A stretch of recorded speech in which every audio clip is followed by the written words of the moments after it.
Hi, welcome back. We're going to continue our review of limits. Now, in this case, we're looking at a table of limits, and tables are just done the same way. So let's go ahead and get started. For question 11a, we want to find out what's happening as we're approaching x equals 0. And of course, that's this little piece right here where x is equal to 0. And if we look at part A, it says, as we approach 0 from the right side. So let's take a look at the number line here real quick. If we think of a number line and we have 0 here in the middle, the left is off to, of course, the left side. That's approaching from the negative, the left. The right side is, of course, going to be on the right side of 0, and that's going to be our plus. Remember, we want to approach from the left, and we want to approach from the right. And in this case, we're approaching from the right. So from 0, we're just going to look at the right side. And it says f of x, so that's our top function. So we're approaching from the right this way towards 0. And be very careful. It's tricky. Notice that at 0, the value is 20. So we could say f of 0 is 20. Likewise, we can say g of 0 is 8. And I'm going to go ahead and write all of those out. And looking at the last one, h of 0, it says undefined. We do prefer D and E now, although they're not going to be marking wrong for undefined, just D and E is more specific. But we're looking at the limit, and as we showed in our last video, the limit says we need to approach 0 from the right side. So if I take a look here, starting at the very furthest right, we're going to start the furthest right and head towards 0. I'm at 7.018, 7.008. Now notice it is getting smaller, but not by much. But here it becomes 7.002.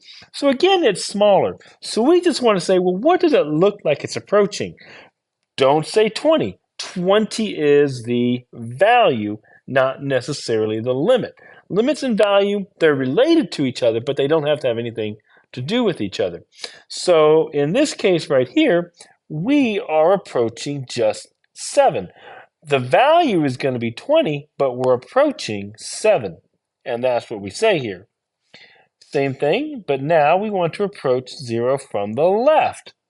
And 7.018, 7.008, and 7.002. So same thing. This is also approaching 7. Now remember, now we're looking at the actual limit itself. So from the left, we're approaching 7. From the right, we're approaching 7. You can think of it graphically like this. Here's 0, at x equals there is my y equals 7. From the left, I'm approaching 7. And from the right, I'm approaching 7. So, but we don't ever actually reach 7 because remember, the value is actually way up here at 20, like so. So, but even though the value is 20, on both sides, we're still approaching 7. So that's what the limit is. The limit just says, hey, what are you approaching? Well, I'm heading to 7. I'm not going to reach 7 because the value at 0 is actually 20, but we can still approach the 7. So let's try part D here now. So for the next one, it says, for g of x, let's look at g of x as we approach 0. From the right side, 8.546, 8.1, 8.00. It looks like it's approaching 8. From the right side, same thing, 4.1, 4.7, 4.9. It's getting bigger, but is it approaching 8? I don't think so. It's not growing that quickly, obviously, but it looks like it might be approaching instead 5, and that's what we're going to put here. It looks like it's approaching 5. So now we have to ask the question, what is g of x actually approaching? So again, we can look at it graphically at 0. On the left side, we're approaching 5. But on the right side, we're approaching 8. Are we approaching the same value? No. So in this case right here, it's going to be D and E. Now, they don't ask us to explain it, but we need to be able to say, because the limit as x approaches 0 from the left does not equal the limit as x approaches 0 from the right side. That's typically how we would write it, but they're not asking us to explain here. All right, so try part G here real quick. I'm going to go ahead and give the answers here real quick as well. And so let's see here. H of x as h, that's the bottom one, as we approach from the right, 8.9, 8.98, 8.99. It looks like it's approaching 9. From the left side, let's take a look. This is weird. 4,900, almost 9,000. That's 10,000. And then it says undefined. So that's just means that the value does not exist. But because this is undefined, that's going to mean something for us later. But from the left side, let's see what's happening here. It's getting bigger and bigger and bigger. It doesn't really look like it's approaching something. It's getting bigger. So we might say that might be approaching positive infinity.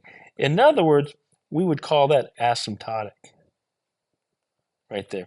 So what would be the actual limit again? D and E. And that's what we say here. We would say D and E. And the reason we would say that is because we would say, actually we say that limits do not exist at asymptotes. All right, there's another example down here. So I'm going to go ahead and give the answers here real quickly. All right, and so let's take a look here for the first one. As x approaches 3, well, from the left side, f of x looks like it's approaching 6. So it looks like from the left it's approaching 6. And the right side, it also looks like it's approaching 6. So both sides look like they're both approaching 6. So this would be 6. 3 for g of x. As we approach 3, on the right side, left side, excuse me, looks like it's approaching 2. And on the right side, looks like it's approaching 2. So I would say that might be approaching 2. H of x, 200, 540, 700, 840, 54 is just getting bigger. That might be approaching infinity. While the right side, yeah, it's getting smaller. It looks like it's approaching 6. So that would be a D and E. Remember, try not to write is equal to D and E. Okay, I hope you enjoyed this video. In the next video, we are going to be looking at the algebraic ones from last year in pre-cal, the fun ones. I'll see you then.